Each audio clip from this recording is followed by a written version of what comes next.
Olá, pessoal, boa tarde a todos e a todas. Quero me apresentar agora, porque eu sei que algumas pessoas não me conhecem. Eu sou professora Flora, coordenadora pedagógica da SME, do quinto ano. Hoje eu estou atuando no quinto ano. E quero dizer que é uma satisfação estar nessa tarde com vocês, para trocar experiências, conhecimento, de uma forma muito prazerosa, leve. Estou aqui com a minha colega de trabalho, a Elaine, também, que eu vou deixar agora se apresentar um pouquinho, para a gente entrar numa discussão boa, que hoje o tema é bem estimulador para o nosso debate dessa tarde. Sejam todas e todos bem-vindos nessa tarde. Olá, boa tarde. Meu nome é Elaine, sou professora da rede municipal já há algum tempo. E nesse momento nós vamos estar agora realizando um bate-papo bem interessante, com um tema bem apropriado para esse momento, que é a educação infantil, né? A Flora vai iniciar agora e no decorrer da nossa tarde a gente vai estar trabalhando alguns tópicos bem importantes. Em primeira mão, eu quero para vocês iniciar com uma reflexão da nossa vida no geral, enquanto professor, e uma reflexão para que nós, nas nossas práticas pedagógicas, a gente, reveja alguns valores, algumas atitudes, para a gente avançar nesse processo de ensino-aprendizagem dentro das nossas salas com nossos estudantes. Irei passar um vídeo para vocês aqui, não é um filme, é um vídeo, que é bem bacana, interessante. Depois nós iremos estar disponibilizando também o link desse vídeo para vocês, também aqui dentro do chat. Então, agora eu vou passar o vídeo. Pode passar, Fábio.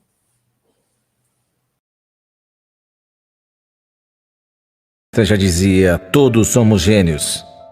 Mas se você julgar um peixe pela sua habilidade em subir em árvores, ele viverá a sua vida toda acreditando que é incapaz.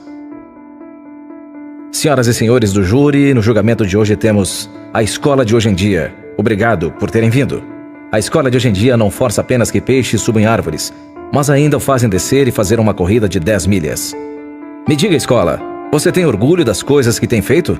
Transformando milhões de pessoas em robôs. Você acha isso engraçado? Você tem ideia de quantas crianças se identificam com esse peixe? Nadando contra a corrente e nunca encontrando seus dons? Pensando que são estúpidas, acreditando que são inúteis? Mas chegou a hora. Chega de desculpas. Eu peço para a escola se levantar e acuso-a de matar a criatividade, a individualidade por ser intelectualmente abusiva. É uma instituição antiga que sobreviveu fazendo isso. Com isso, meritíssimo, encerro meu discurso de abertura. E se eu puder apresentar minhas evidências, eu provarei tudo isso. Continue. Exposição A. Isso é um telefone hoje em dia. Vocês reconhecem isso? Isso é um telefone de 150 anos atrás. É muito diferente, não? Acompanhem meu raciocínio. Isso é um carro de hoje em dia. E isso é um carro de 150 anos atrás. Tem uma grande diferença, certo? Agora vejam isso. Isso é uma sala de aula de hoje em dia. E isso é uma sala de aula de 150 anos atrás. Isso não é uma vergonha? Em mais de um século, nada mudou. Você ainda diz que prepara as crianças para o futuro. Com essas evidências, eu preciso perguntar. Você prepara as crianças para o futuro ou para o passado? Eu analisei seu passado e cheguei à conclusão que você foi feita para treinar pessoas a trabalharem em fábricas. O que explica por que você coloca os alunos em filas, tudo bonito e agradável. Pede para elas ficarem sentadas, levantar a mão se quiserem falar. Dão a elas pequenos intervalos para comer em uma jornada de 8 horas. E as fazem competir por um A nas provas. A, letra que determina a qualidade de produtos. Daí, carne de primeira ou tipo A. Eu sei, naquele tempo, tudo era diferente. Todos temos um passado, eu também não sou nenhum Gandhi. Mas, nos dias de hoje, nós não precisamos fabricar robôs zumbis. O mundo mudou. Precisamos agora de pessoas que pensem de forma criativa, inovadora, crítica e independente, com habilidade de se conectar. Todo cientista diz que não existem dois cérebros iguais. E qualquer pai ou mãe com 2 ou mais filhos podem confirmar isso. Então nos explique por que você trata todos os alunos da mesma forma, como se fossem forminhas de cookies ou bonés, ensinando a eles a mesma porcaria que deveriam servir para todos. Cuidado com as palavras. Me desculpe, meritíssimo, mas se o médico prescreve o mesmo remédio para todos os seus pacientes, os resultados seriam trágicos. Muitas pessoas ficariam doentes. E quando falamos da escola, é exatamente isso que acontece. Péssimas práticas educacionais, onde um professor fica em pé na frente de 20 crianças, com diferentes pontos fortes, diferentes necessidades, diferentes dons, diferentes sonhos, e você ainda ensina a mesma coisa, da mesma maneira. Isso é horrível! Senhoras e senhores, a ré não deveria ser absolvida. Esse deve ser o caso com o maior número de delitos de todos os tempos. E ainda nem mencionamos a forma como você trata seus funcionários. Protesto. Negado, quero ouvir isso. Isso é uma vergonha! Quer dizer, os professores possuem o trabalho mais importante do planeta e mesmo assim são mal remunerados. Não é nenhuma surpresa que muitos estudantes não chegam lá. Sejamos francos, os professores deveriam ganhar tanto quanto os médicos, porque o médico pode realizar uma cirurgia cardíaca e salvar uma criança. Mas um bom professor pode tocar o coração daquela criança e fazer com que ela se sinta verdadeiramente viva.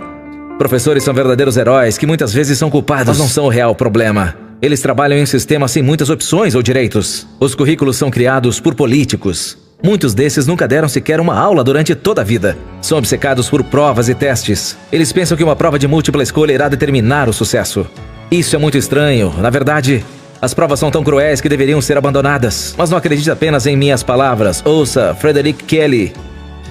O cara que inventou a prova disse, e eu cito: essas provas são muito cruéis para serem utilizadas e devem ser abandonadas. Senhoras e senhores do júri, se continuarmos seguindo por esse caminho, os resultados serão letais. Eu não tenho muita esperança na escola, mas eu tenho muita esperança nas pessoas. Se conseguimos customizar o sistema de saúde, carros, páginas no Facebook, então o nosso dever é fazer o mesmo com a educação. Dar um upgrade, mudar, acabar com esse espírito antigo da escola, porque é inútil, a menos que estivéssemos trabalhando para trazer de volta o espírito de cada aluno. Esse deveria ser nosso real trabalho. Nada de senso comum, ao invés disso, vamos tocar o coração de cada aluno em cada sala de aula. Claro que matemática é importante, mas não mais do que arte ou dança. Vamos dar chances iguais ao dom de todos. Sei que tudo isso parece um sonho, mas países como a Finlândia estão fazendo coisas incríveis. Eles encurtaram o tempo na escola, os professores são bem remunerados. Não existe lição de casa e estão depositando todas as fichas em colaboração ao invés de competição. Aí está o segredo. Meninos e meninas, o sistema educacional deles supera o de qualquer outro país no mundo. Alguns outros lugares, como Singapura, estão avançando rapidamente. Escolas como Montessori, programas como Khan Academy, não apenas um caminho, mas precisamos nos mexer. Enquanto os estudantes são 20% da população, ao mesmo tempo são 100% de nosso futuro. Portanto, vamos escutar os seus sonhos. Assim, não há o que não vamos conseguir atingir. Esse é o mundo em que eu acredito. Um mundo em que os peixes não serão mais forçados a subir em árvores. Encerro o meu caso.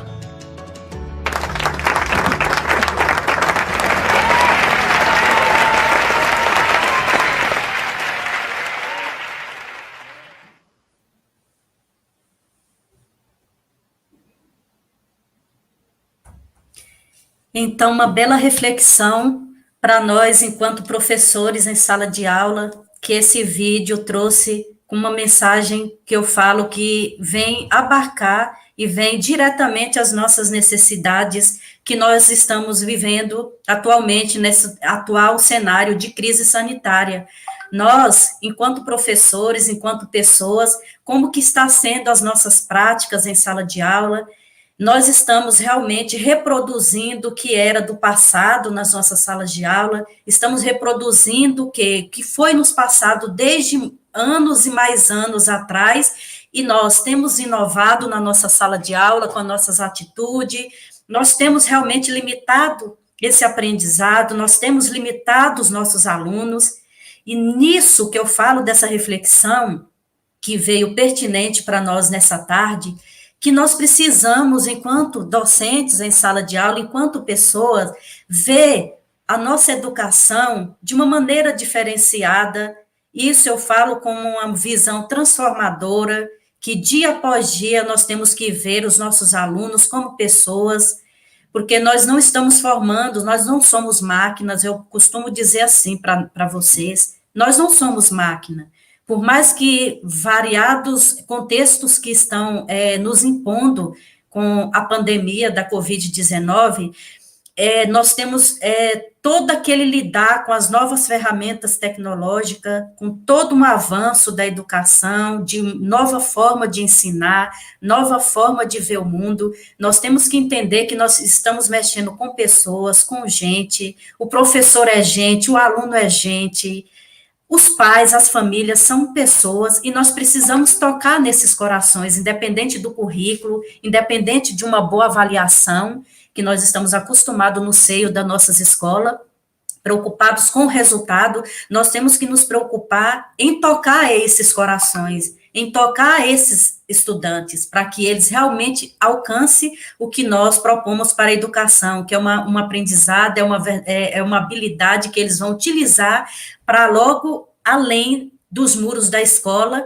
e na vida adulta ele possa realmente tirar, que nós não colocamos uma redoma, igual o peixe foi colocado muito bem nessa reflexão. Nós somos pessoas, ninguém aprende do mesmo jeito, ninguém é do mesmo jeito, a educação, o ensino, o planejamento não pode ser igual para todos.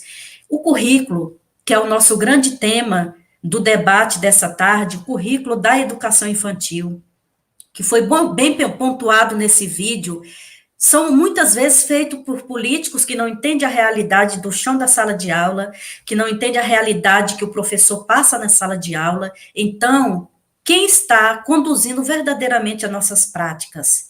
Aí essa reflexão, para que a gente possa entrar verdadeiramente no nosso tema, que será um tema muito agradável, leve, e que vai ser um debate muito bom, que eu acredito, nessa tarde.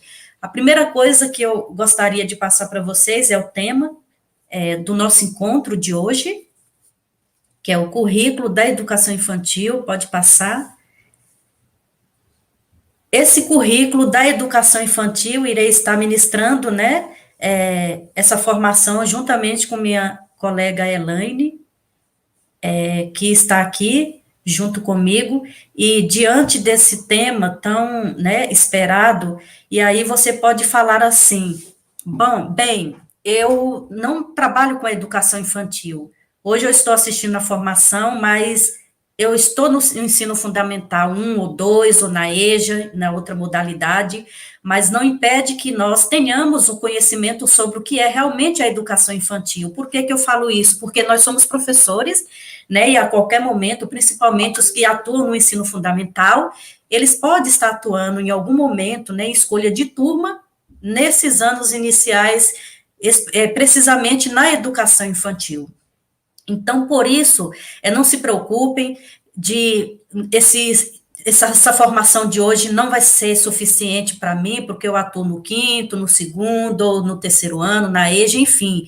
Não se preocupem com isso, porque nós desenhamos a formação do município para que abarque a toda a esfera que eu falo dos professores, tanto do ensino fundamental 1, 2, educação infantil. Nós teremos futuramente formações também para o ensino fundamental, que nós iremos elencar exatamente o que é esse currículo do ensino fundamental, da EJA, e 2, né, do fundamental 2, e o 1 também, que nós iremos trabalhar. Agora, precisamente, eu gostaria que passasse o próximo slide, e esqueci de falar para vocês, antes de o Fábio passar para o próximo slide, eu gostaria de conversar um pouquinho com vocês a respeito da experiência enquanto professora, que vou fazer 17 anos na rede, né, pública de ensino de Novo Gama. Sou efetiva, professora efetiva do município, estou falando porque tem muitas pessoas aqui na formação que podem não me conhecer, muitos me conhecem, mas tem muitas pessoas novas que ainda não me conhecem, né, e eu preciso fazer essa apresentação. Atuei por mais de 5 anos na educação, precisamente infantil, gostei, foi uma fase muito boa da minha vida, que eu aprendi muito com aquelas crianças no chão da sala de aula, como ser uma professora realmente da educação infantil, que é diferenciado do ensino fundamental, mas que também não está muito distante das nossas práticas. Hoje, precisamente atuando como coordenadora pedagógica na Secretaria de Educação, como coordenadora do 5º ano, no ensino fundamental 1, mas dizer que nós, enquanto professores, né, concursados, eu costumo dizer isso e repito, nós não viemos para o município para trabalhar em uma série específica, em um ano específico. Cada ano da nossa vida a gente pode estar mudando e aprendendo, né, com as experiências e aprendendo também com as faixas etárias. Era isso que eu gostaria de falar para vocês com relação à minha trajetória profissional dentro do município. Pode passar, Fábio, próximo slide.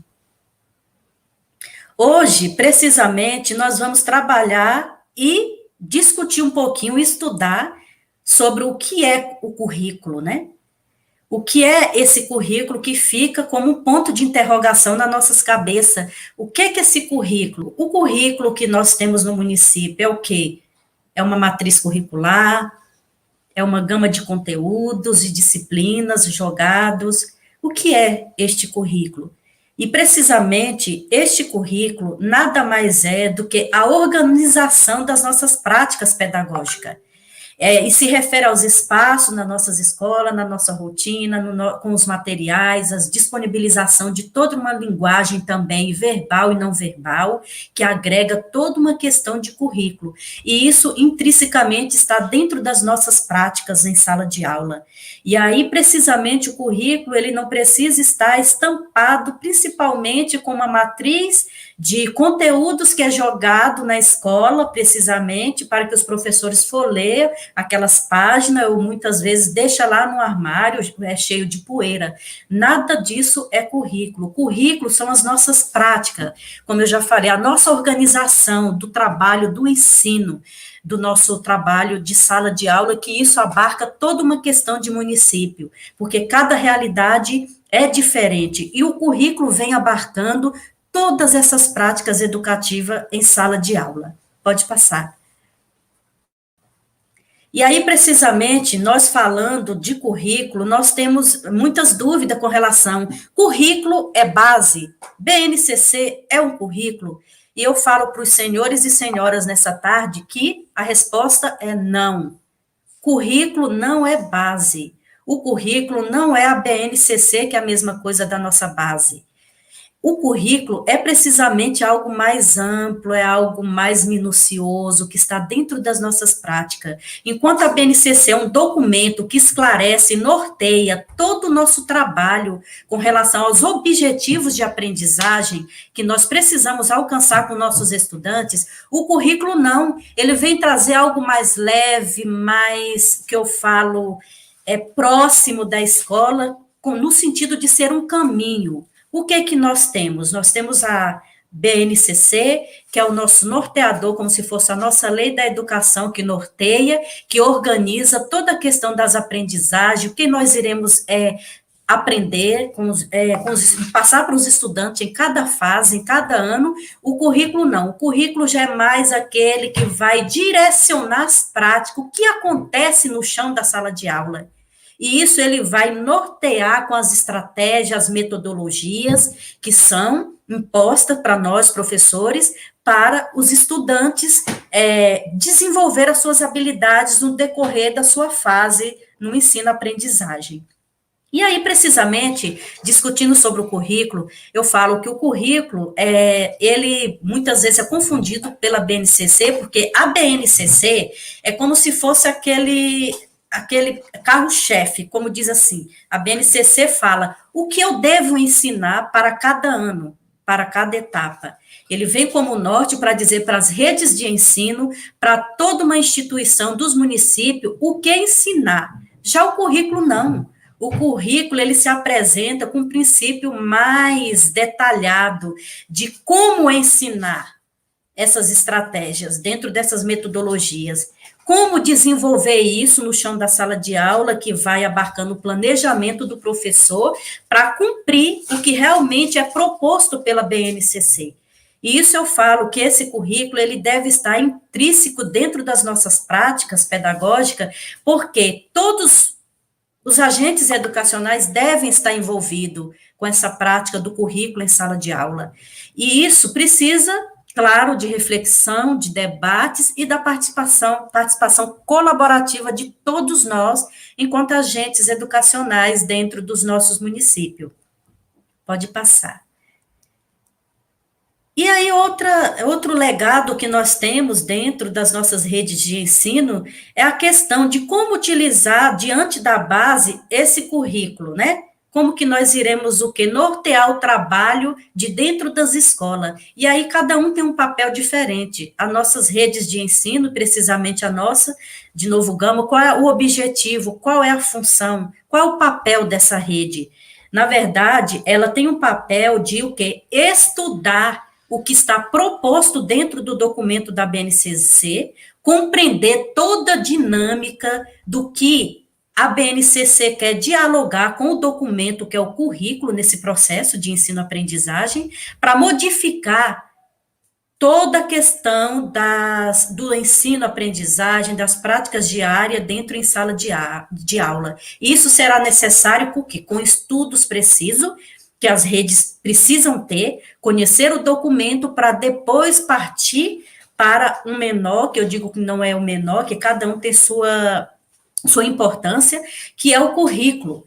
Que o currículo, na verdade, tem uma tarefa de organizar o que a rede, o que os professores irão ensinar nas suas práticas, com as suas metodologias, na construção colaborativa com toda a rede. E aí eu falo que nessa construção coletiva, nós temos que elencar exatamente o que o currículo vem realmente falar para nós enquanto município, porque nós precisamos de realidade local. Todos os municípios têm a sua maneira de ensinar, que segue um documento maior, que é o DCGO, que tem todas as normativas de toda a questão, a organização do nosso ensino, que quando chega nos municípios, nós iremos seguir o documento baseado que a BNCC traz para nós, e nós iremos destrinchar com o currículo de dentro das nossas escolas. Pode passar. E aí é onde entra a grande participação do alinhamento do currículo com a base. O que é que nós precisamos fazer nesse alinhamento? Não existe receitas prontas, né? Para cumprir todas essas questões de rede, de currículo. O que nós precisamos é entender e simplificar que existe um processo, um passo a passo para que a gente realmente desenvolva um ensino de qualidade dentro das nossas redes. E o que acontece? A nossa rede de ensino, ela precisa estudar, traçar a matriz para as escolas, com os caminhos que se deve seguir para ensinar, que consta dentro do documento no currículo. E aí, a escola, uma outra instituição que é de grande importância com relação a esse processo todo, vai usar a matriz, que foi o quê? Colocada pela rede de ensino, representada pela secretaria, para que esse currículo seja adequado. E vamos, na discussão, durante todo esse processo de formação, de encontro, adequar a realidade de todas as escolas do município. E aí adequar como? Dentro do PPP, o nosso projeto político-pedagógico, que quando você entende, vê a realidade local da rede, organiza o currículo da rede, aí vem uma outra esfera importante, que aí vem a discussão do nosso projeto político-pedagógico, que qualquer ou toda escola precisa ter dentro do seu, né, desenvolvimento administrativo de dentro de uma escola pedagogicamente. Pode passar. E aí nós temos também o papel de cada um dentro dessa organização dos currículos. Quando nós discutimos currículo, nós temos aquela ideia de falar assim, nossa, a palavra currículo nos dá a ideia de que nós vamos questionar que currículo é esse, que pessoas é essa, quais estudantes nós queremos ter, quais as comunidades nós iremos atender. E aí entra o papel de cada um. E aí eu vou falar do papel da Secretaria de Educação, que nesse processo é de grande importância, porque é na Secretaria de Educação que nós temos todos aqueles técnicos da Secretaria para estudar o documento da BNCC, analisar o currículo de cada rede, e precisamente da nossa rede. A partir do momento que a Secretaria de Educação tem essa primordial função de estudar o documento da BNCC, organizar o currículo, ela vai, com certeza, organizar junto com sua rede escolar. E aí, como que a secretaria pode organizar esse currículo? Através de discussões, de pequenos grupos, de dentro das escolas, com seus respectivos representações, representatividades, que são os coordenadores, gestores, os professores, que têm uma grande participação e fundamental nesse processo da organização do currículo de uma instituição, e precisamente da nossa rede.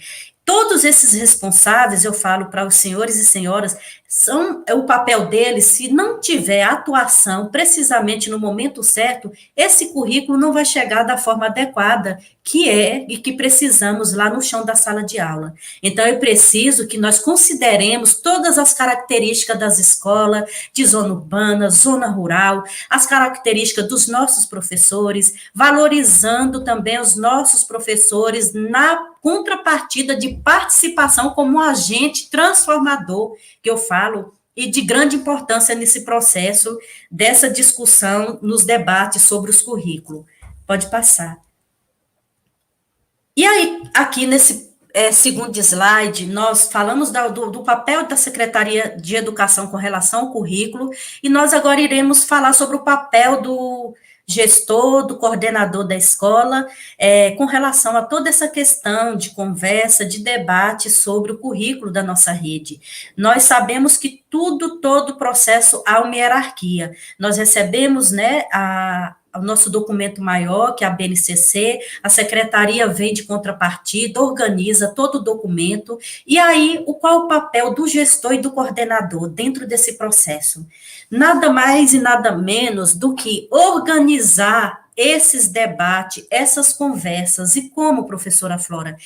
Em um debate com os professores, em reuniões pedagógicas coletivas, em debates de formações, para saber realmente como que será organizado o currículo da nossa escola, que não é só da escola, é da rede, e precisamente organizar essa sequência de estudos para aliar com o que está preconizado dentro do PPP, que é um documento mais específico ainda de qualquer realidade das escolas. Porque no PPP, cada professor, ele tem aqueles dias de elaboração junto com seus diretores e coordenadores, aí você fala, mas já vem um documento pronto, né, na verdade o PPP já vem ali, pegam-se um modelo pronto, né, e a gente, na verdade, segue aquele modelo e muitas vezes não abre, né, precisamente o PPP, mas é exatamente nessa escolha dessa discussão em grupos de formações, em pequenas discussões e reuniões dentro da escola,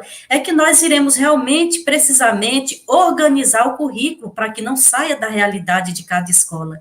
E aí, aliando com o PPP da escola, que cada um também tem uma realidade, e vai unir ao currículo, que é o currículo de todas as nossas ações, das nossas práticas pedagógicas, em reuniões de formações, como eu já havia falado, para que os professores sigam no seu planejamento diário, que é o mais detalhado, que é o plano de aula no chão da sala de aula com seus estudantes. Pode passar. E aí nós temos também outra figura, eu digo uma das mais importantes, a figura do professor, nessa questão de trabalhar com o currículo. E aí eu fico preocupada no sentido de falar assim, para os professores, esse currículo chega pronto, digamos que a secretaria pega um técnico, né, da área aí de fora, que não tem nada a ver com a realidade, organiza esse documento bonitinho, com tudo que preconiza a BNCC, joga para as redes, aí não vem uma discussão das reais necessidades, não sabe, porque esse técnico que vai fazer isso, sem conhecer a rede, sem conhecer em debate, discussões, eu acredito que esse currículo não irá alcançar a realidade da sala de aula, não irá alcançar a realidade do município, porque é fácil fazer um documento lindo, maravilhoso para dizer que temos na rede, mas como que foi construído isso? Foi com as parcerias, isso eu digo as parcerias dentro dos nossos, né, do nosso município, com os profissionais de educação. E eu falo, quando eu falo da figura e o papel do professor, exatamente o que eu quero tocar. Esse professor está participando dessas discussões da realidade do currículo? Porque para essa referência, o professor, ele, para planejar as suas aulas para com seus alunos, ele precisa conhecer tanta realidade e participar como agente mesmo transformador na elaboração e na atualização do currículo das redes. E aí, essa participação, eu falo que é de fundamental importância, como fala. É imprescindível. Os professores, como vocês bem veem na imagem, eles estão no processo como profissionais da educação que vai nortear todo um trabalho do nosso, que eu digo, planejamento da organização pedagógica numa sala de aula. Então, ele é um agente que realmente precisa estar nessas discussões do currículo. Pode passar. E nós temos um fator de grande importância que é dentro de trabalhar, especificamente falando da educação infantil, que é o nosso tema de hoje, do debate, o que o currículo, a BNCC, traz para que tenha no currículo exatamente nessas práticas pedagógicas da sala de aula na educação infantil. O que a BNCC quer? A BNCC, nada mais, ela quer que esses 5 campos de experiência, que é da educação infantil, que nós iremos ver agora, esteja imbuída nas práticas, nos planejamentos dos professores, nos currículos das escolas, porque sem esses 5 campos de experiência que vai permitir com que o aluno, ele desenvolva como as suas habilidades e atitude, os valores, os seus afetos, para desenvolver, eu te falo, em um sentido amplo, que vai desde os 0 anos, né, até os 5 anos, que é a educação infantil, buscando garantir os direitos de aprendizagem dessas crianças. E aí nós temos um grupo bem específico, nesses 5 campos de experiência, que são os bebês, são as crianças bem pequenas, as crianças pequenas é um outro grupo que está para dentro desses 5 campos de experiência. E qual a importância, Flora, desse campo de experiência dentro do currículo? É de grande importância porque se você não tiver esses 5 campos de experiência para que o aluno possa desenvolver dentro dessa temática os seus direitos de aprendizagem, desenvolver os seus valores, as suas habilidades, não tem como ser um currículo completo. Então, é preciso que haja esses campos de experiência que esteja imbuído dentro dos currículos das escolas e principalmente dentro dos planejamentos mais precisamente, o plano de aula do professor em sala de aula. Pode passar. E aí nós vamos passar o próximo slide, que exatamente nós vamos o quê? Tocar no ponto-chave, que é o coração da educação infantil. São essas experiências que a infância traz, que o quê? Vai permitir que esse indivíduo, esse estudante, chegue à transição do ensino fundamental, com todos os conceitos de infância, com todas as habilidades desenvolvidas e esperadas para cada fase da infância. Pode passar. Aí nós vamos ver no próximo slide aqui, que nesse primeiro campo de experiência, que eu acho importantíssimo dentro dos currículos e precisamente dos planos de aula dos professores, que precisa estar elencados, esse direito, essa oportunidade do eu, do outro e do nós, que a BNCC traz para nós. Nós precisamos entender que esse desenvolvimento dentro dessas aprendizagens precisa acontecer, que, na verdade, muitas vezes acontece de maneira até subjetiva, muitas vezes objetiva, mas que o quê? Que a criança tenha a permissão de construir a sua identidade enquanto pessoa, indivíduo, e é através dessa construção dessas relações com o eu, com o outro e com o nós que ele vai se desenvolver na sua fase para cada etapa na educação infantil. E aí, precisamente, esses grupos, né, quando a criança tem a oportunidade, o professor dar essa oportunidade no seu planejamento de colocar essa criança no centro para que ele venha se identificar como pessoa e ver o outro também ao seu redor para fazer essas interações, as coisas vão fluir com muito mais, eu falo, precisão nos nossos planos de aula, na nossa forma de ensinar.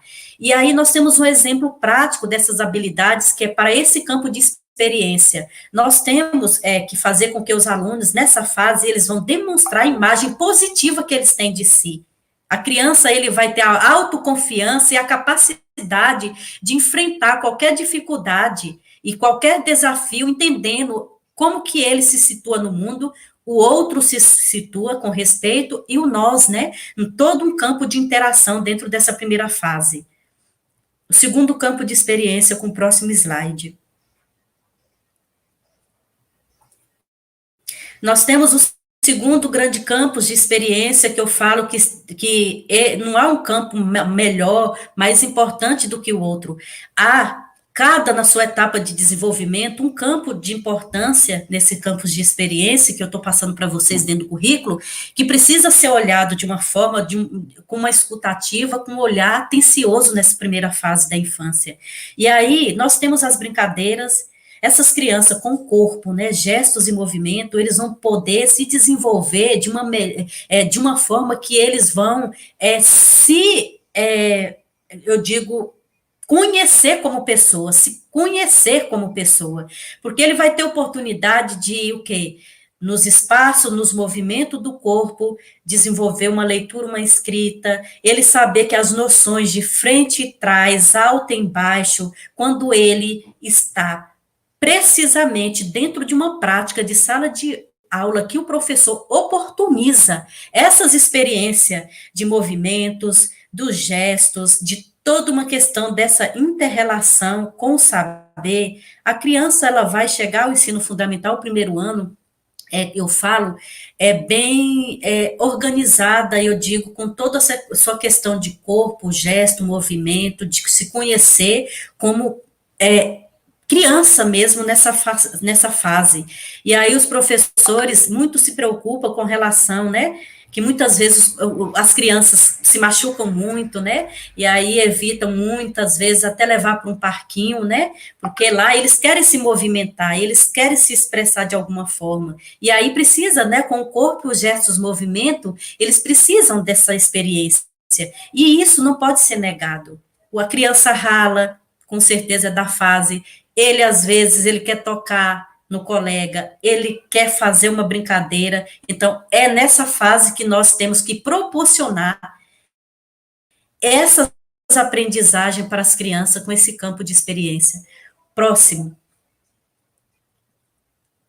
E aí nós temos o terceiro campo de experiência, eu até costumo dizer, né, esse traços, sons, cores e formas, né, que às vezes a gente agrega mais a questão da criança estar pintando, desenhando, e esse campo de experiência, ele é fantástico, ele vai muito além. São as manifestações artísticas que essas crianças vão desenvolver, e aí nós podemos ver essa linguagem corporal dele, uma linguagem verbal também, e aí num senso estético e crítico que a criança vai poder se desenvolver. Como é bacana nós estarmos dentro, né, desses campos de experiência, precisamente para os professores de educação infantil, que eles estão exatamente dentro, realmente, da realidade, tocando o coração dessas crianças, vendo realmente o desenvolvimento nessa fase da infância. E aí, quando ele vê, né, a sua criança, que até uma batida de um tambor, pode ser de uma lata, de uma garrafa, produzir esses sons, entendeu? Com relação da música, da musicalidade, que a criança vai aprender a ouvir, ele vai poder sentir, ele vai poder tocar em cores, ele vai poder se desenvolver nas suas experiências corporais, isso é de um valor imensurável dentro da educação infantil. Todo esse tipo de explorar os sons produzidos, ele conhecer, ele se movimentar, ele ter essa oportunidade do próprio corpo, ele ter, com o próprio corpo, ele tocar objetos dentro de um ambiente, e o professor realmente chega lá no relatório de avaliação, ele sabe exatamente, o meu aluno Bruno, exemplo, eu já sei exatamente o que ele adquiriu das habilidades propostas para essa fase, com esse campo de experiência proposto para dentro do currículo das escolas, e precisamente o planejamento do professor. E aí nós temos experiências riquíssimas que nós temos com essas crianças, de grande valia. Pode passar. Aí nós temos a escuta, a fala, o pensamento e a imaginação. Eu gosto muito de ler, geralmente as minhas maiores leituras, que eu gosto de ler no silêncio, que eu gosto muito de ler, eu procuro, às 5:30 da manhã, levantar para eu ler alguma coisa, um livro, eu gosto de ler nesse horário, porque onde tem um silêncio, onde tem uma brisa suave, você vai se concentrar mais. Por que eu estou falando esse exemplo? Com esse campo de experiência, a escuta, fala, pensamento e imaginação. Esse campo de experiência é fantástico, para colocar dentro do plano de aula dos professores. Vocês podem ver pela imagem que essas crianças, elas têm a oportunidade de ouvir diversas formas, né, de comunicação, isso com histórias, isso com conversas, cantigas, brincadeira, rodas, jogos. Então, é de uma riqueza imensurável. Ver uma criança nesse campo de experiência, o professor está ali mostrando uma imagem, falando uma história para ele, ele está atento, com a escuta atenta, ele poder se expressar com a fala, ele poder ter a imaginação, uma criação dentro do seu campo de experiência, que a partir do momento que ele escuta, ele ouve, ele tem uma imaginação na cabeça, ele vai comunicar isso através do quê? Falando para os coleguinhas, para os professores, o que entendeu de uma história, de um livro, ou seja lá, de um conto infantil, e isso é de uma grande riqueza dentro dessa experiência do campo, de escuta, fala, pensamento e imaginação. E aí eles vão produzir as suas próprias histórias orais, escritas, e aí nós vamos vendo também, nessa espontaneidade, o desenvolvimento para cada fase. E aí nós vamos vendo os nossos alunos crescer na escrita, na leitura, na criatividade, na imaginação. Isso é muito rico dentro das nossas práticas de ensino. Pode passar. E aí nós temos o último grande campo de experiência, que todos estão linkados um com o outro, as experiências com espaço, tempo, quantidades, relações e transformações. Isso aqui na fase, precisamente aí, dessas crianças menores e bem pequenas, nós vemos que essa questão do tempo, das quantidades, de fazer essas relações, dessas noções de espaço, de tempo, isso, numa dinâmica dentro da sala de aula, a gente às vezes costuma dizer que os professores, eu costumo dizer, né, que dentro desse campo de experiência, os professores da educação infantil, nada é fácil, né, nas nossas vidas, cada fase, cada contexto, cada ano tem sua importância, mas eu vou repetir o que eu repeti pela manhã, e irei repetir quando eu encontrar com os professores de educação infantil, que são professores que merecem todo um respeito, todo um olhar especial, por ser a primeira infância, onde faz todas as construções para chegar ao ensino fundamental na transição, essas crianças cheguem, o que eu falo, curadas, né? Isso curadas no sentido de uma aprendizagem realmente significativa, que se realmente for colocado todos os campos, os 5 campos de experiência que é elencado pela base, que tem que estar intrínseca dentro dos currículos, não tem como errar. Os professores vão o quê? Se alegrar com as suas práticas, que eles vão ver os seus alunos no ensino fundamental, com uma aprendizagem significativa, com bom desenvolvimento dos seus direitos de aprendizagem, e isso vai acontecer nesse espaço, nesse tempo, e nessas relações de transformações que a criança tem, da percepção do espaço, a partir da exploração do corpo, dos objetos, de todo tipo de experiência. E aí nós temos o exemplo das manipulações dos materiais diversos que tem dentro dessa questão da educação infantil. E quando eu pontuo que os professores, eles precisam ser valorizados, principalmente da educação infantil, não menosprezando os outros professores, que cada um, como eu já havia falado, tem sua importância, de alguma forma, nós estamos no processo que todos têm o seu valor dentro do ensino. Essa fase, o professor que escolhe ser professor da educação infantil é premiado, que eu falo, porque esse professor, ele é criativo, ele se reinventa, ele pula com a criança, ele brinca, ele oportuniza vários tipos de aprendizagem que ele mesmo, que eu acredito que o professor mesmo de educação infantil, ele se alegra com essas experiências, porque a infância é muito inocência, é uma inocência que eu falo, de uma tamanha inocência que eu falo, que essa afetividade que os professores da educação infantil têm, precisa ser olhado com cuidado.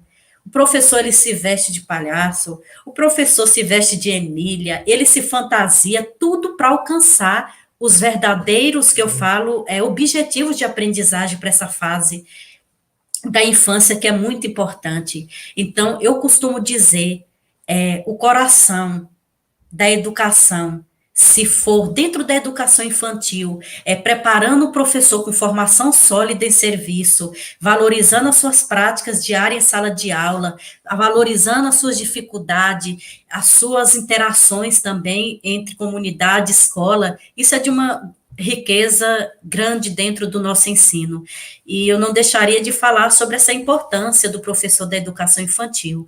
E agora, nesse momento, eu vou partir que a minha fala e se encerra agora. Nós vamos ouvir agora um pouquinho a fala da professora Elaine, que vai trazer uma outra abordagem de outro tema dentro do currículo da educação infantil, para depois, lá na frente, eu fazer o encerramento com uma outra parte do nossa discussão da educação infantil.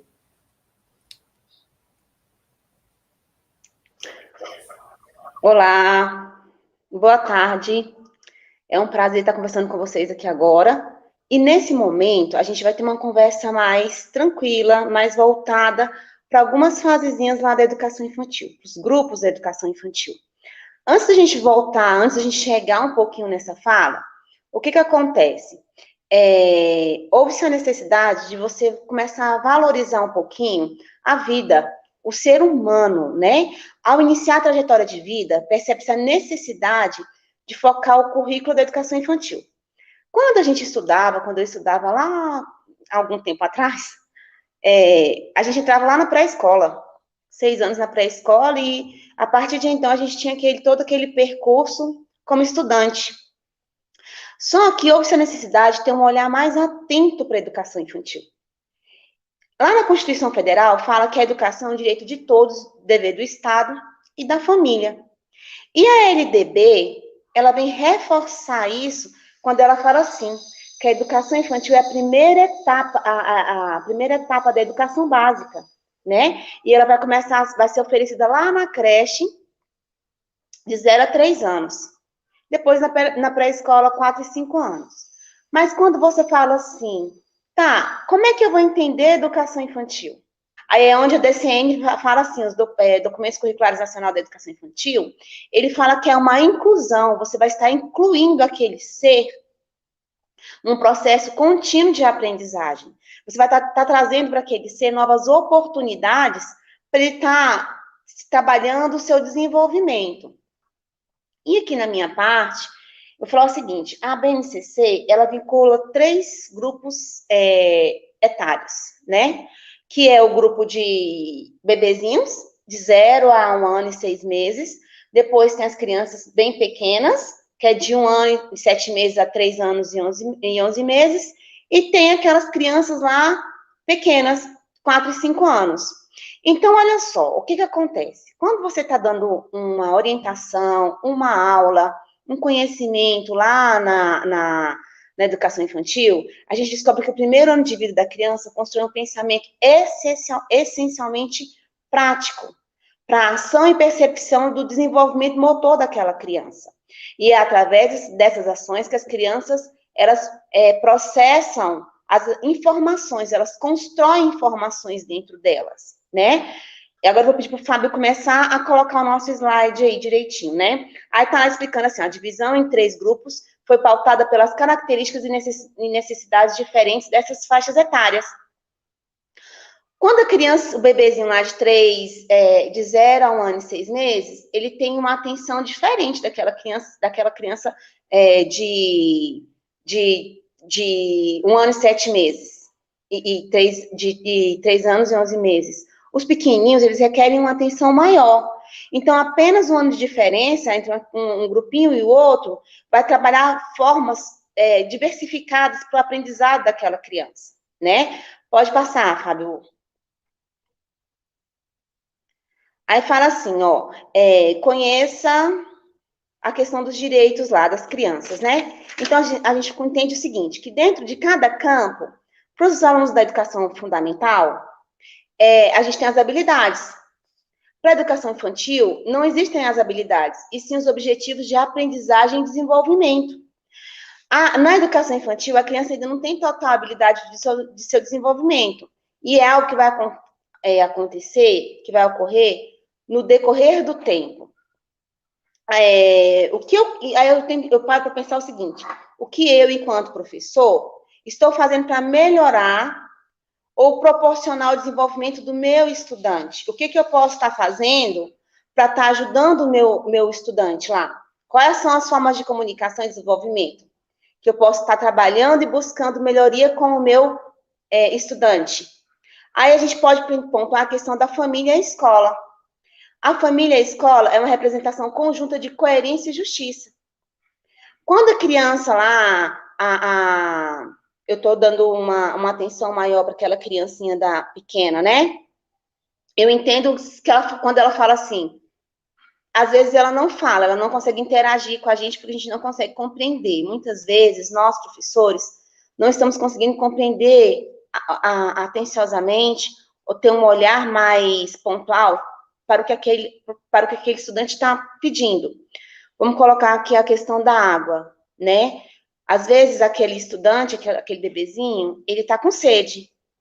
Ele não vai conseguir falar, eu quero beber água. Ele ainda não tem aquele repertório todo, né? Eu quero beber água. Então, como é que aquele estudante vai falar? Ele vai apontar para o objeto do seu desejo.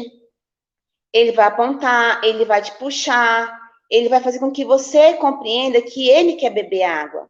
Ele vai tentar fazer com que você entenda o comando dele. Se ninguém entender, ela vai tomar alguma atitude. Ou ela vai levantar, ou ela vai ir naquele determinado local onde está a água, mas ela vai chamar a sua atenção. E se for uma criança mais tranquila, que vive numa família tranquila, ela vai chamar a sua atenção de uma forma mais carinhosa, mais calma. Agora, se for uma criança que pertence a uma família disfuncional, ela vai chamar a sua atenção de uma forma mais agressiva, né? Mais, assim, irritada. Porque, às vezes, ela quer aquele objeto e não sabe trabalhar aquilo de uma forma coerente, né? De uma forma mais calma, mais tranquila. E nós, professores, temos que estar estimulando aquilo para a criança, para o estudante. O que você quer? Você quer beber água? Até você conseguir alcançar aquele objetivo e conseguir aquela comunicação com o estudante. Aí a gente pergunta assim, e como é que eu faço para desenvolver ou incentivar a solidariedade e não a concorrência? Quando você está trabalhando com aquelas crianças pequenas ou bem pequenas, né, elas têm muita questão de competitividade entre elas. Eu acredito que a competitividade, ela tem até um certo grau de ser saudável, né? Mas até onde é interessante? Então, nós, enquanto professores, nós temos que estar incentivando a solidariedade nessas crianças, e não a concorrência, as diferenças individuais, e não limitar as crianças.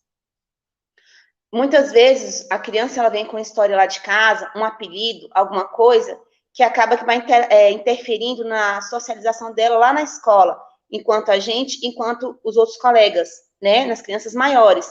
Então, a gente tem que evitar chamar a criança por apelido ou de termos pejorativos, né? E a criança, desde o nascimento, ela já é um ser ativo, ela já possui um repertório de condutas e reflexões. Então, a gente tem que trabalhar com aquela criança em cima daquilo que ela traz para a gente, ou então ter um olhar mais focado naquilo que a criança precisa. A gente pode estar trabalhando de forma produtiva, ou então de forma pontual e positiva no crescimento e no desenvolvimento daquela criança. Muitas vezes, o que acontece? A gente nós, adultos, nós temos que partir de um ponto de fazer certas reflexões nas nossas vidas, né? Quantas vezes a gente acha que uma criança, por ser pequenininha demais, um estudante é porque ele é pequeno demais, ele não entende, ele não compreende. E aí é onde a gente cai no nosso erro. Todas as crianças, independente, eu estava comentando na live da manhã, que até na vida intrauterina, ela já sente a situação do pai, ela já sente a situação da mãe, e aquilo que ela sentiu lá dentro do útero, ela vai levar para a vida inteira. E a gente vai estar moldando aquele cidadão de uma forma positiva para que ele possa para que a gente possa colocá-lo numa sociedade ou inseri-lo numa sociedade de uma forma a ser proativa, produzir informações coerentes com aquilo que ele quer. Aí a gente fala assim, educar e cuidar da criança de 0 a 5 anos supõe definir previamente o que isso será feito e como desenvolver as práticas pedagógicas, visando sempre a inclusão da criança e da sua família em uma sociedade mais cidadã e plena. As instituições infantis além de prestar cuidados físicos, criam condições para o seu desenvolvimento cognitivo. Então, é lá na nossa escola, lá dentro do chão da escola, na sala de aula, que a gente vai conseguir desenvolver naquela criança um conhecimento ou um aprendizado reflexivo para a sociedade.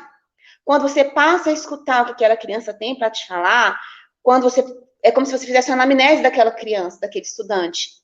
Você consegue entender cada situação da vida dele. Você consegue saber aonde aquela criança está sofrendo, como ela está sofrendo, né? Então, isso é muito interessante para que a gente possa contribuir de forma positiva para esse estudante. Pode passar, Fábio. Aí tá lá, cuidar e educar. Muitas vezes a gente traz os vícios ou aquelas crenças de que, eu não sou babá de aluno, eu não tenho que cuidar da criança, eu não tenho que fazer isso. Aí a gente cai no erro. Por quê? Porque um dos primeiros pilares lá da educação infantil é o cuidar e o educar. Quando você cuida, educa, né? Você está trabalhando aquilo de uma atrelada à postura de cuidado do professor, que pode se manifestar em diferentes situações da rotina. Quando você mostra aquela, quando todos nós, até nós adultos, né? Quem é que não gosta de ser cuidado, de ser protegido, de ser alimentado? Então, assim, o cuidar e o educar, ele vai estar trazendo para aquela criança um sentimento de pertencimento, de merecimento, né? Então, isso é muito importante. Principalmente no que diz a questão de saúde, de higiene. Quando você deixa de cuidar, ou quando você não tem um olhar mais atento para cuidar daquela criança, automaticamente, de uma forma ou de outra, ela pode até se sentir desmerecida ou desrespeitada. Mas é tão pequenininho, como é que ele vai entender isso? Entende? Entende? A criança, ela sabe quando ela é cuidada, ela sabe quando ela é ouvida, quando ela é escutada, ela sente tudo isso, né? Então, o cuidar e o educar é muito importante, porque a partir daí, você vai estar gerando naquela criança um comprometimento com ela mesma. Gente, quantas vezes nós, adultos, trouxemos para a nossa vida adulta situações que não conseguimos resolver na nossa infância, né? E acaba que trava a nossa vida, por quê? Porque você não se sentiu cuidada, você não se sentiu respeitada, e ali, você, professor, não é obrigado a fazer nada que você não queira, mas a partir do momento que, principalmente o professor da educação infantil, que ele aceita esse desafio, geralmente ele vai dar o melhor dele, né? Que é o cuidar, o acariciar, o ouvir, né? O zelar por aquele estudante. Pode passar, Fábio. Aí tem lá a questão do vínculo, formação do vínculo. Os cuidados físicos são as principais maneiras de estruturar os vínculos e transmitir para a criança uma segurança afetiva, que ajudará a desbravar os conhecimentos do mundo ao seu redor e desenvolver a sua autonomia. Então, olha só, o estudante, ele vê em você, professor, um ser, né, de proteção, de cuidado. E quantas vezes muitas vezes, nesse momento, principalmente nesse momento de pandemia, e nos nossos aprendizados, que a base veio para nos orientar em muitas situações, quantas vezes a gente deixa de dar aquela atenção para o nosso estudante, para a nossa criança, no momento que ele mais precisa? Foi o que eu falei mais cedo, a questão das famílias que são disfuncionais. Às vezes, aquela criança, ela só é cuidada ali na escola pelo professor, porque nós temos orientação e, às vezes, nós somos mais humanos do que os próprios pais. Então, o que acontece? Os cuidados físicos com a criança é muito importante, né? É muito importante, porque você vai começar a ter aquele vínculo. Quantos de nós já escutamos dos nossos estudantes assim, não, professor, é feriado? Não, professor, está na hora de ir embora? Porque ele se sente protegido no ambiente escolar. Ele se sente guardado ali. Ele sente que você, professor, demonstra, o mínimo que seja, um carinho por ele, né? Então, é importante esse vínculo, a formação de vínculo do professor com o estudante, independente da faixa etária. Pode passar, Fábio. Aí a gente vai falar um pouquinho também agora do incentivo à autonomia. O que acontece? Às vezes, aquele estudante lá, nós adultos, na nossa correria do dia a dia, muitas vezes a gente poda o nosso aluno, o nosso estudante, né? Quantas vezes a criança, o estudante, ele se viu num lugar, no tempinho dele, ou um corredor muito longo, né? Ou uma escada, e o professor um pouco impaciente pega aquela criança no colo. Ah, você quer água? Toma aqui, menino, água. E você não para escutar, e você não dá autonomia para aquela criança. Às vezes a gente não entende que aquele estudante, ele tem o tempo dele. Até nós mesmos temos os nossos tempos para realizar nossas tarefas. Porque não você está mais atento ao tempo do estudante, ao momento do estudante, né? Por que a gente não tem que estar escutando ele? Incentivar a autonomia da criança pode ser até mais benéfico e importante e permite que ela enfrente os obstáculos e supere respeitando o seu próprio ritmo. Às vezes a criança está lá no parquinho, não sei se na sua instituição de ensino tem parquinho, e você está ali, de olho, né? Preocupado com o que vai acontecer. Mas você tem que estar de olho, preocupado, mas deixando que a criança busque, alcance os seus limites, né? E entenda qual é o ritmo dela. Tem criança que é extremamente agitada. Tem criança que, meu Deus do céu, ela precisa do intervalo. Ela precisa do intervalo para que nesse intervalo ela consiga externar todo aquele desejo, aquela animação, aquela agitação que ela tem dentro dela. Tem criança que é mais quietinha, que ela gosta de ficar sentadinha ali, brincando com a bolinha ou num dado, alguma coisa assim, né? E foi o que eu comentei de manhã, às vezes, e a criança, ela sabe até onde ela pode ir. Ela sabe até onde ela vai conseguir se desenvolver, estabelecer um certo percurso e limite. Porque, por exemplo, se a criança é pequena, aquelas bem pequenininhas, que engatinham, ela sabe aonde o joelhinho dela vai ficar no lugar mais confortável ali, num chãozinho mais liso, mais confortável. Ali ela vai gostar de estar. Se a criança for engatinhar no lugar onde o chão é mais áspero, onde o chão é mais gelado, ali ela não vai querer ir. Então, ali você está respeitando o ritmo dela. Ela tem a autonomia de saber que ali ela pode, no lugarzinho mais vizinho, mais confortável, ela vai engatear perfeitamente bem. Se for um lugarzinho mais frio ou com um chão mais áspero, ali ela não vai se interessar, porque ela está se descobrindo, ela está conseguindo compreender e desenvolver o ritmo, a autonomia dela, os desejos dela, né? Pode passar, Fábio. Aí foi o que eu pontuei aqui, a questão do respeito ao ritmo da criança, independente da idade. E a BNCC, ela reforça a centralidade da criança no processo educativo. Então, o que a gente tem que falar? Nesse momento, a gente tem que ter cuidado para não classificar as crianças, relacionando de faixa etária ou podando elas. Porque foi o que eu falei mais cedo. Cada um tem o seu tempo. Às vezes, uma criança, ela está além do seu tempo. Ela está fora da caixa. Ela está muito além daquilo que a gente espera, ela supera os outros estudantes, né? Então, o professor, ele precisa entender que cada criança tem o seu tempo e respeitar isso. O que faz a diferença entre cada criança? Às vezes, nós mesmos da nossa rede, de Novo Gama, a gente tem vários alunos. A gente tem aqueles estudantes, né, que pertencem a uma família que tem um poder aquisitivo mais alto. A gente tem aqueles estudantes que têm uma família que tem um poder aquisitivo mais baixo. A gente tem aqueles estudantes que a família é mais amorosa. A gente tem aqueles estudantes que a família é completamente disfuncional. Então, o que você está fazendo para que você consiga equilibrar essa balança? Porque lá na sala de aula, os nossos alunos são iguais. Independente de onde eles vêm, eles são iguais, né? Então, o que nós, enquanto professores, estamos fazendo para que, naquele momento, as crianças se vejam no mesmo patamar, na mesma condição financeira? Quando eles são maiorzinhos, eles conseguem ver que, mas a fulaninha tem uma mochila melhor que minha. Mas fulaninho trouxe um lanche e eu não trouxe, né? Então, assim, você, professor, o que você está fazendo para você neutralizar essa situação, deixar a balança equilibrada, para que um estudante não se sinta inferior ou não se sinta superior ao outro?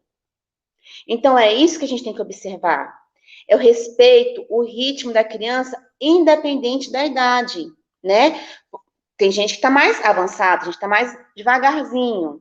Então, é isso que a gente tem que ter, esse olhar mais atento, mais observador, mais gentil, mais pontual, para que os nossos estudantes, eles não se sintam de forma alguma rejeitados. Pode passar, Fábio. Aí a gente vai falar um pouquinho da observação ativa. Observar é conduzir de forma a orientar ou provocar algo. No cotidiano escolar, é importante que o professor equilibre experiências mais livres, fincando no lugar de observador. Ele vai se fincar ali, o professor, ele tem aquele dom de ficar ali quietinho, observando, né? As brincadeiras das crianças. Às vezes, o professor ele dá uma brincadeira dirigida para aquele estudante. Muitas vezes o estudante consegue seguir aquela brincadeira dirigida, e muitas vezes ele não tem aquele dom de ouvir, de escutar, né? Então, assim, o ideal é que a criança tenha o espaço e o tempo adequado para reagir a determinados estímulos propostos. Foi o que eu falei mais cedo, é a questão de você estar estimulando a criança e ela vai adquirir uma recompensa por conta daquele estímulo. A educação infantil, ela tem um leque muito... Ela tem uma identidade, um CPF bem propício, voltado para ela mesma. Geralmente, o perfil de professor de educação infantil é aquele perfil, assim, de um professor mais, que tem um olhar mais apurado, que consegue observar as coisas com mais clareza, não que do Fundamental 1 e 2 não seja, mas por se tratarem de crianças tão pequenas, ele requer um olhar mais apurado, né? Então, o que a gente pode fazer? É observar como é que está sendo aquela brincadeira daquele estudante. É em cima do seu olhar, professor, que você vai saber como é que esse estudante é lá na casa dele, como é que a família dele é com ele. Se for um estudante mais agressivo, você vai entender que pode ser uma situação de uma família agressiva, disfuncional. Se é uma criança mais calminha, mais tranquila, mais amorosa, você vai saber que ela vem de uma família que tem uns padrões mais equilibrados, mais tranquilos. Então, todas as vezes que os nossos alunos reagirem a alguns estímulos, a gente tem que dar uma recompensa. Não necessariamente que essa recompensa ela vai ser boa, totalmente boa, mas é o momento de você recompensar aquele estudante escutando ele. Vem cá, o que está acontecendo? Por que você está se comportando dessa forma? Né? É você buscar, é a anamnese, você entender, é você fazer uma triagem do histórico daquela criança. Para você tentar, enquanto aquela criança estiver sob a sua tutela, a sua observação, você conseguir mudar, modificar ou aperfeiçoar aquele sentimento dentro da criança. Quantos alunos nós são feridos em casa e muitas vezes eles só encontram na gente um suporte, um apoio, né? E foi o que eu falei para vocês. Eu mesmo, às vezes faço reflexão sobre a minha vida e falo, meu Deus, como eu errei? Como é que eu vou fazer agora para resgatar tal situação? Como é que eu vou fazer para mudar tal situação? Às vezes, não tem como você resgatar com aquele estudante, mas você pode ser melhor com os próximos estudantes. E a vida é uma eterno aprendizado, para mim, para você e principalmente para eles. Pode passar o próximo slide, Fábio. Aí fala um pouquinho sobre a exploração livre, mas com contextos planejados. Ao definir o currículo, as redes estaduais e municipais e a equipe gestora de cada escola vai decidir os objetivos de conhecimento do patrimônio social e científico, né? E cultural. Ou seja, quando você começa a trabalhar com aquela criança, se for pequenininho demais, não tem como, porque você tem que proteger aquela criança. Não é os pequenininhos lá de 0 a 1 ano e 6 meses, você vai conseguir colocar essa criança em qualquer ambiente, qualquer cenário. Você tem que ter o cuidado de inseri-lo em um cenário, um ambiente seguro. Mas se for uma criança maior, você vai fazer aquela situação, né? Você vai ressignificar aquela criança para estar naquele local conhecendo, descobrindo novas situações ali. Então, o que acontece? Existe uma valorização daquela criança dentro da sala de aula. Nós, professores, estamos observando aquela criança dentro da sala de aula, mas a gente também tem que validar e valorizar o aprendizado dela extraescolar. O que ela trouxe lá da família dela? O que ela tem de cultura da casa dela? Como é que é a cultura dela? Como é que é o tratamento dela em casa? Por isso que nós, professores, nós temos que ter um vínculo com a família. Mesmo que muitas vezes a família ela se negue. Quantas vezes a gente chama a família numa reunião, né? E a família tá lá, engessada, não aceita, não quer, não pode. Então, o que acontece? A gente tem que estar ali sempre provocando, fazendo provocação com a família. Porque a escola é um laboratório para a criança. É só um laboratório. A vida dela, o pertencimento dela é lá na casa dela. Então, a gente tem que enriquecer o ambiente escolar, né? Porque, às vezes, lá na família dela é um pouco empobrecido. Então, é o que eu falei para vocês, as crianças elas devem ser estimuladas e elas devem explorar o ambiente de forma livre, mas em contextos de cuidado e planejamento do professor. Você não vai pegar uma criança e colocar ela num cercadinho de bolinhas coloridas lá e simplesmente largar ela sem nenhum objetivo, né? Você vai saber trabalhar aquele ambiente, aquele cenário daquela criança. Pode passar o próximo, Fábio. Aí fala um pouquinho da organização do tempo. Quando a gente fala de organização do tempo, é reforçar a criança de uma rotina dentro da escola. Também, e você começar a cuidar, a ter esse olhar mais atento para a rotina, você também vai estar educando aquela criança, aquele estudante. As crianças aprendem sobre a passagem de tempo e convenções sociais, incluindo os horários para se alimentar e cuidar da higiene. Essa noção de rotina também transmite segurança. Aí fala, afinal, como as crianças pequenas ainda não sabem olhar as horas para se situarem no tempo, ter uma rotina com momentos que se repetem todos os dias ajuda a prever o que está por vir, diminuindo a ansiedade e a agitação. Às vezes, aquela criança lá, aquele estudante, ele é pequenininho demais, mas ele sabe que está na hora de tomar banho. Como é que ele vai reagir naquele momento de tomar banho, ou de trocar a fraldinha dele, ou que ele está com fome?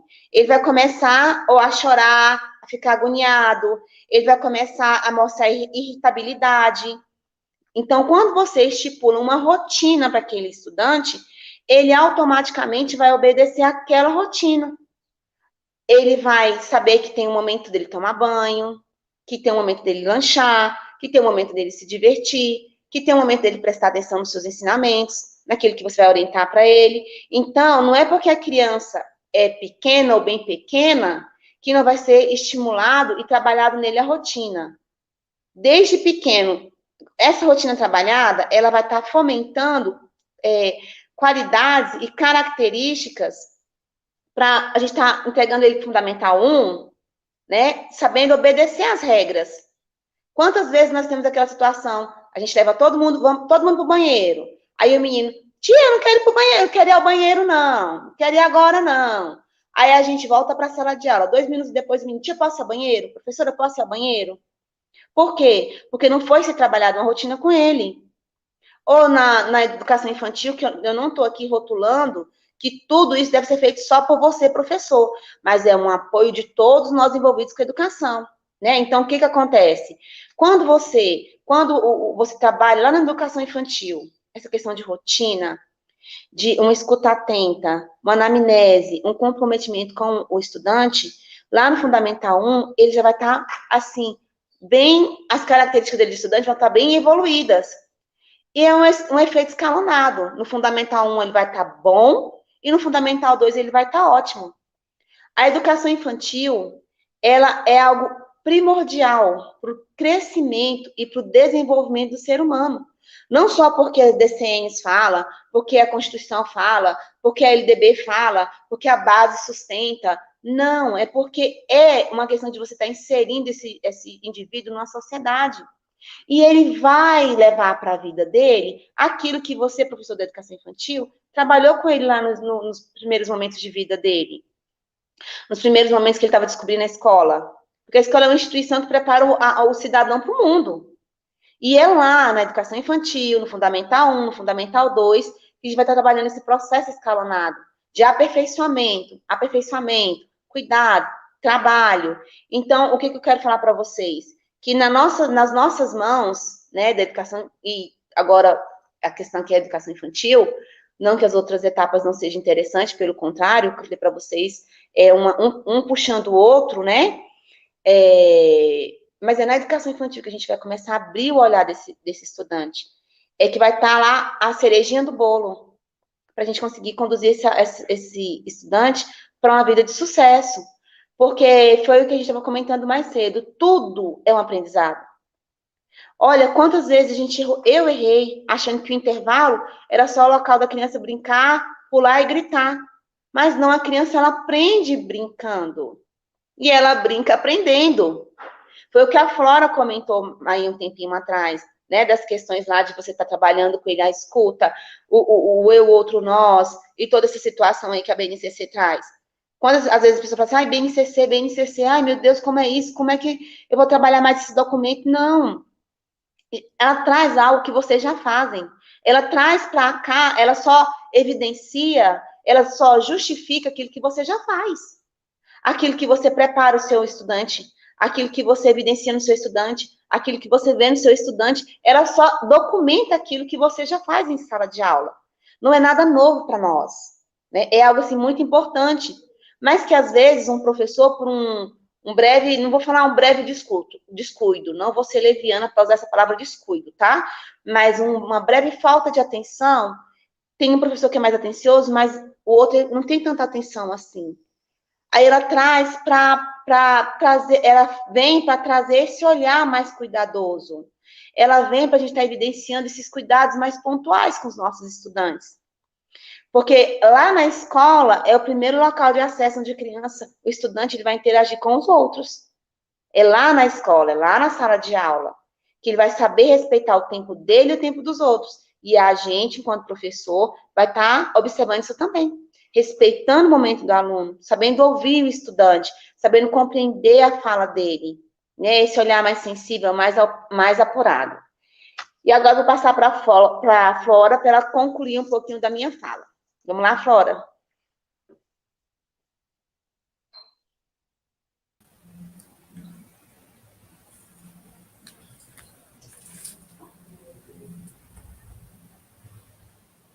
Pode passar, Fábio, os slides.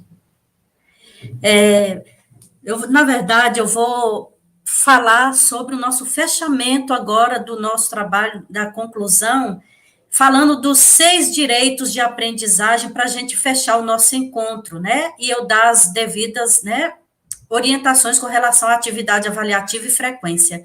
Mas por que eu coloquei isso para fechamento do nosso encontro de hoje?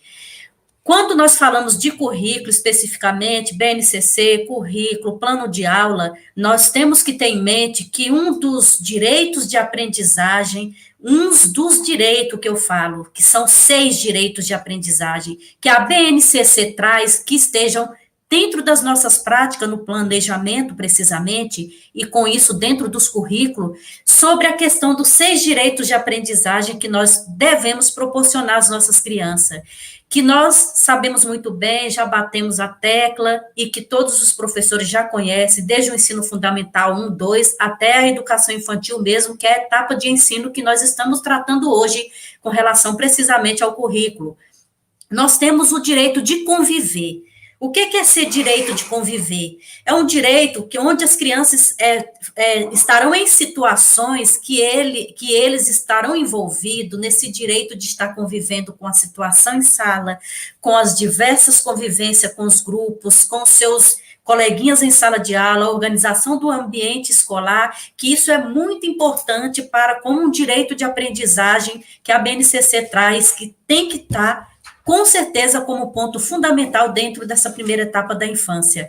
Outro direito é o direito de brincar, é o direito de oportunizar que essas crianças, elas tenham essas brincadeiras, não que a gente fala de uma brincadeira que diz, a educação infantil é só brincadeira, mas é uma brincadeira direcionada, com objetivo, dirigida, e o professor, nessa direção das brincadeiras, não que ele vai estar o tempo inteiro dizendo para as crianças que ele deve brincar disso, daquilo, não, ele deixa essa liberdade entre as crianças, que eles escolhem as suas próprias brincadeiras nessa forma de interação, na rotina desse ambiente escolar, na educação infantil.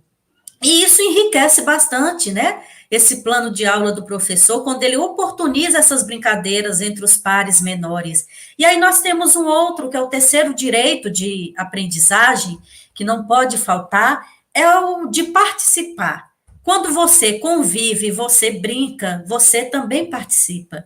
E é nessa participação que o professor deixa a criança participar, é que ele vai estar desenvolvendo suas habilidades com relação aos outros direitos de aprendizagem. A criança, quando ela fica quietinha no seu canto, que não gosta muito de participar, que o professor olha que ela é diferenciada, fica naquele cantinho, e ela vê todas as crianças interagindo, e ela fica ali, professor com aquela escutativa, com aquela sensibilidade que tem o professor da educação infantil, ele vai até ele, pergunta, às vezes é um problema em casa que está passando, às vezes ele realmente não tem aquela interação, ele não é uma criança de interagir, e também nós temos as crianças do ensino, que eu falo da inclusão, que tem também a dificuldade de o quê? De se incluir, de participar no meio com os outros coleguinhas. É essa a importância que no nossos currículos deve dar, de oportunizar a participação, de alguma forma, das nossas crianças, nessa forma de interação com as brincadeiras, com as atividades, de ajudar um ao outro nas suas dificuldades, e eles vão interagindo, crescendo, e eles mesmos ensinam entre eles as habilidades que são propostas, que às vezes o professor fica preocupado, mas eles mesmos, na interação com essa participação, eles vão adquirir. Pode passar o próximo, Fábio. E aí nós temos esse próximo, né, que é o quarto direito de aprendizagem que devemos ter dentro da educação infantil, que é permitir que as crianças explorem, né, variados e diferentes materiais, elementos simbólicos, como música, histórias, variadas explorações no ambiente escolar infantil. E aí, dentro dessa perspectiva, que está tudo linkado, esses direitos de aprendizagem, vem a questão do direito que é de se expressar. Essa criança, ela precisa, de alguma forma, se expressar. E de que maneira ela vai se expressar? Através de roda de conversa, através de debates, através de uma história, através de um conto, às vezes fora até próprio daquele ambiente mesmo de leitura escrita, ela vai se expressar falando o que aconteceu em casa, que muitas vezes, quando a gente está na educação infantil, as crianças apresentam-se na minha mesa, eles chegavam muito na minha mesa e falavam, tia, tenho algo para contar para a senhora. Aí eu pode falar, é esse momento de você deixar as crianças se expressar.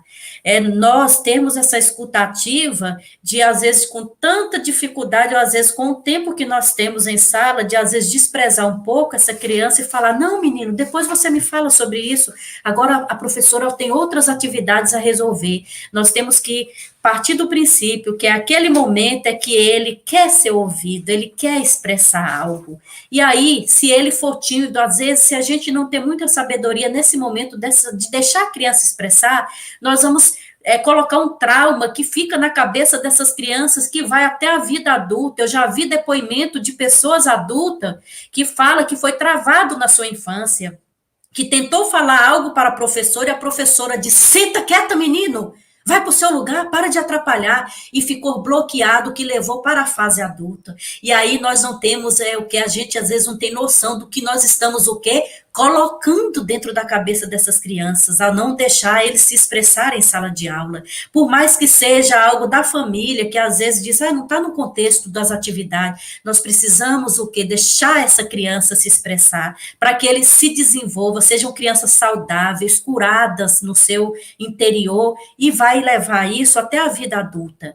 E aí, o conhecer, que é o sexto direito de aprendizagem, para a gente encerrar essa parte.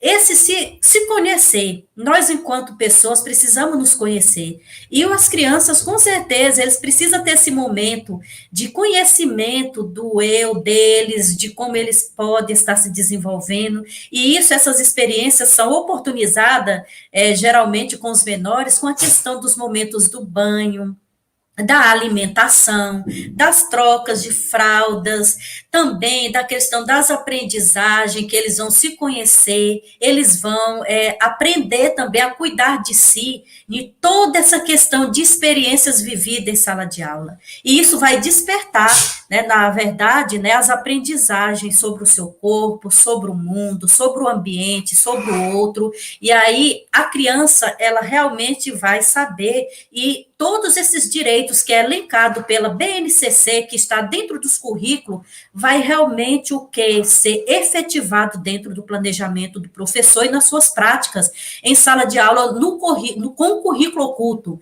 que são essas aprendizagens no subjetivo, com o currículo oculto, que essas crianças vão desenvolver essas aprendizagens.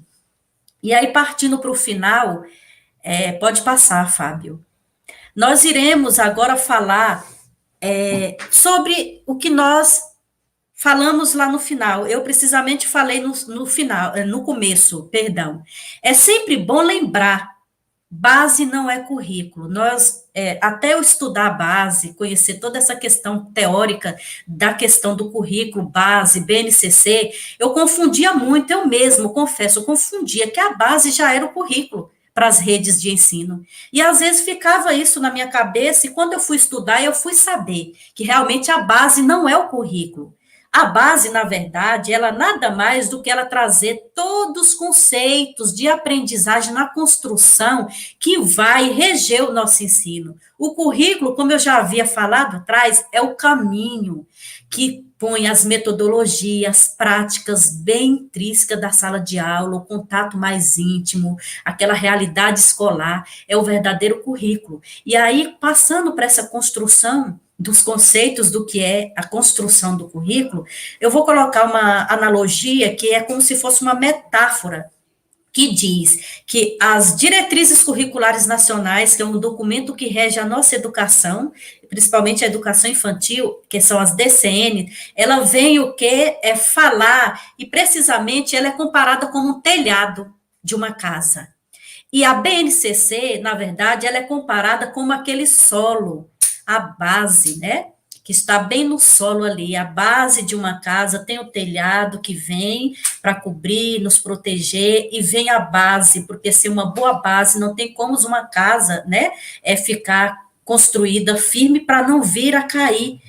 E aí nós temos o currículo, é onde eu quero chegar para finalizar nosso encontro, que o currículo é comparado como as paredes de uma casa que está em construção. Vocês podem ver na imagem que quando a gente faz essa analogia das paredes dos currículos, das redes, nós temos que entender que os currículos estão em construção na nossa rede.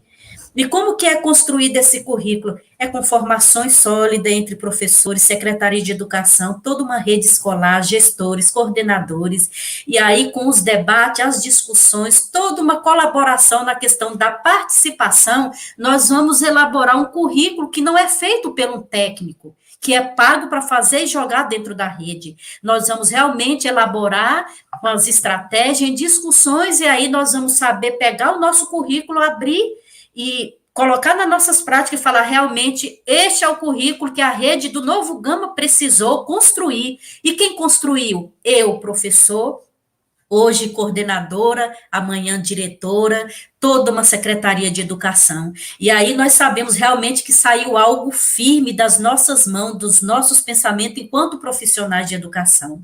E que o professor está exatamente no centro desse processo das discussões, porque é ele que está no chão da sala de aula, não adianta A e B, é político, é A, é especialista, é o professor que é o agente transformador para que isso chegue exatamente nos nossos estudantes de uma maneira efetiva e que vai realmente alcançar as aprendizagens esperadas para o que nós precisamos para a nossa educação de qualidade. E aí vamos para a conclusão final. Pode passar, Fábio.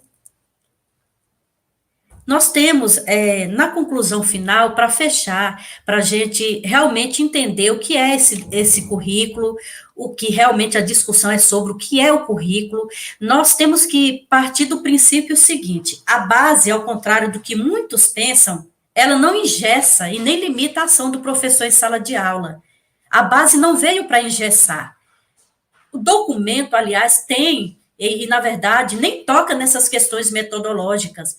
é, na verdade, um referencial que ele vem mostrar as garantias e os direitos que a criança tem de aprender e que precisa para cada etapa de ensino. E aí nós temos o quê? Uma discussão inesgotável com os currículos das redes, que é o que vai desenvolver essas habilidades, esses valores, essas atitudes, os conhecimentos que os nossos estudantes precisam para se desenvolver ao longo da sua vida, que vai desde a vida adulta, fora dos muros da escola, numa educação mais escolarizada e fora também.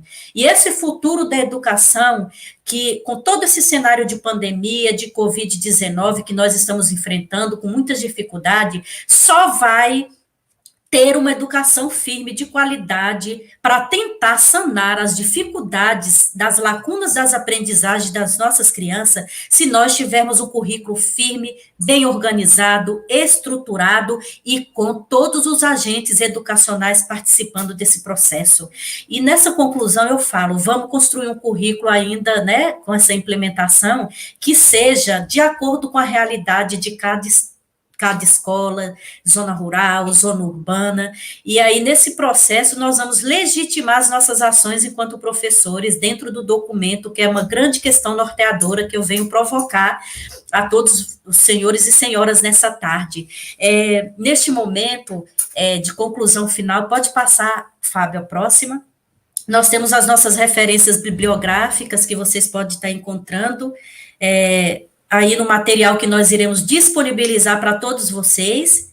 Pode passar, Fábio, próximo. E agradecer em primeira mão a Deus, porque sem Deus nós não somos nada, não teria o fôlego de vida para eu estar aqui ministrando este, né, grande debate com vocês, junto com a minha parceira Elaine, o Fábio. Se não fosse por Deus, toda gratidão e toda honra, todo louvor, todos os méritos é para Deus, que nos dá força e nos dá conhecimento para nos desenvolvermos enquanto profissionais e fazermos o melhor para a nossa rede, para os nossos estudantes e para a nossa comunidade. Desejo uma tarde excelente para vocês, que vocês sejam muito abençoados, que peguem esses conhecimentos, ponham em prática, que eu sei que vocês vão estar alcançando os estudantes, que é o maior anseio nosso, é tocar no coração desses estudantes, quando bem pontuado pelo vídeo, naquela reflexão. Nós temos que alcançar pessoas, seres humanos, não só com conteúdos e disciplina, mas alcançar verdadeiramente aqueles que precisam dessa aprendizagem significativa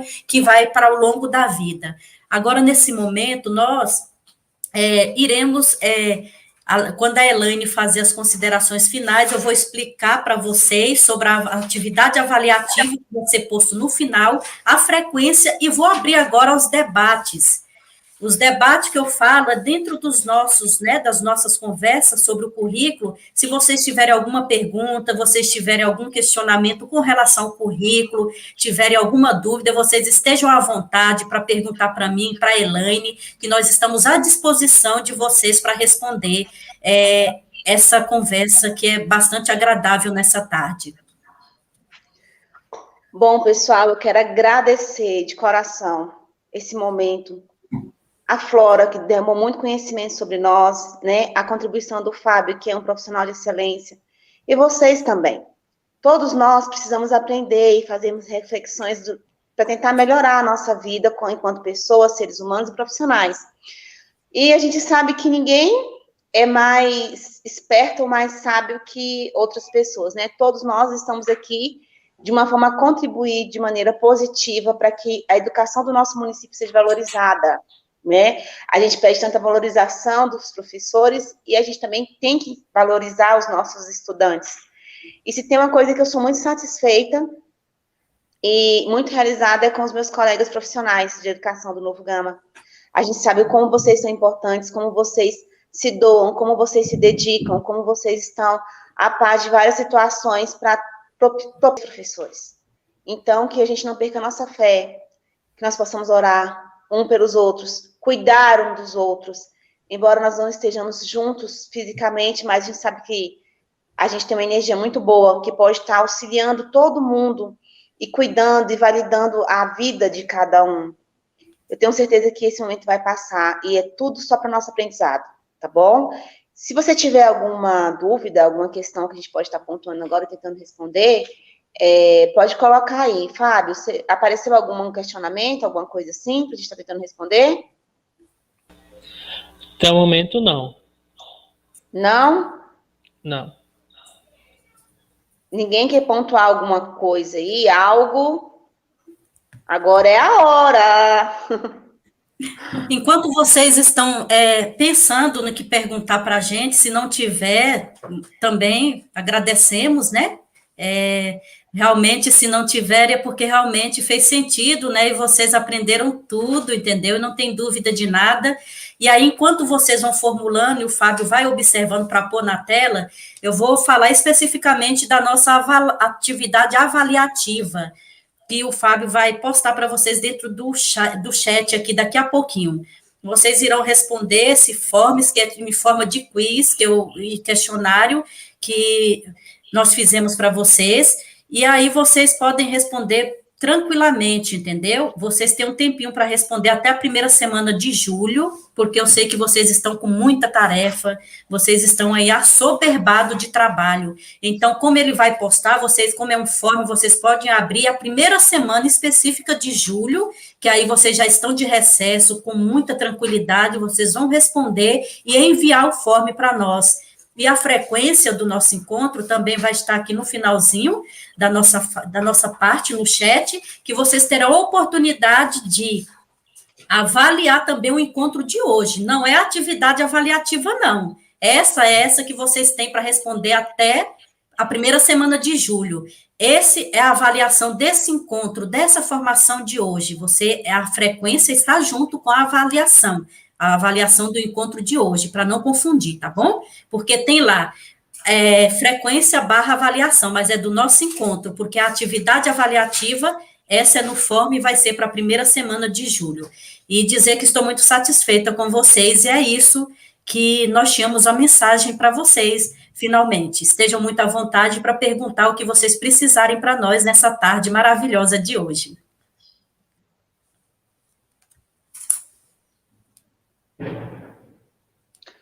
A Sandra Robélia colocou lá, né? Veja se eu entendi. É isso mesmo. A base traz os conceitos de aprendizagem, o currículo, método e meio de estratégia. Sim, o currículo, eu falo que o currículo ele é a identidade, o CPF, não, o PPP é o CPF da escola, o currículo é a identidade da escola. E a base, ela vem trazer, ela é um documento norteador para a gente trabalhar em cima do currículo. Ela não é currículo, ela não é nada rígido, né? Ela vai estar te dando orientação para você aperfeiçoar o seu currículo. Lembrando lá que dentro da base tem as habilidades, e tem a parte diversificada lá do nosso estado de Goiás, né? Que a gente vai trabalhar em cima daquilo. Mas é isso mesmo, Sandra. Você quer complementar, Flora? Você já explicou. Vamos ver para a próxima pergunta, aí eu vejo se eu respondo essa próxima pergunta aí do pessoal. Ainda não. A Alessandra, ela está perguntando sobre os prazos de entrega das atividades. Então, eu vou falar. Aqui, ó. Alessandra, qual é o prazo das atividades? Na verdade, como eu já havia falado aqui bem no comecinho da fala, e aí eu vou repetir para deixar bem claro para vocês assim, a atividade avaliativa não vai ter duas, vai ser só uma, é um questionário, um quiz em forma de forms, que vai ser postado aqui no chat para vocês, e vocês terão até a primeira semana de julho, que vocês vão estar com recesso, com tranquilidade para responder. Tá bom? A primeira semana de julho já marca na sua agenda. Quer responder hoje? Tranquilo, e tá tão tranquila, porque esse quiz é um resuminho, entendeu? De respostas, entendeu? Objetivas do nosso encontro. Então, assim, quem quiser já respondendo hoje, tranquilamente, você pode responder, porque é algo muito rápido, muito tranquilo para vocês. E aí, quem quiser, por exemplo, ter essa primeira semana de julho, é estendida até a primeira semana de julho. Mas não impede de responder também rapidamente hoje, tá bom? Lembrando que essa atividade que a Flora está falando aí para responder hoje, de preferência, é relacionada a essa formação, tá bom? Não é a atividade do curso geral, não, é da nossa formação de hoje. Aí você entra lá, é bem curtinho, bem tranquilo, você responde as atividades, que é a questão das atividades da presença, beleza?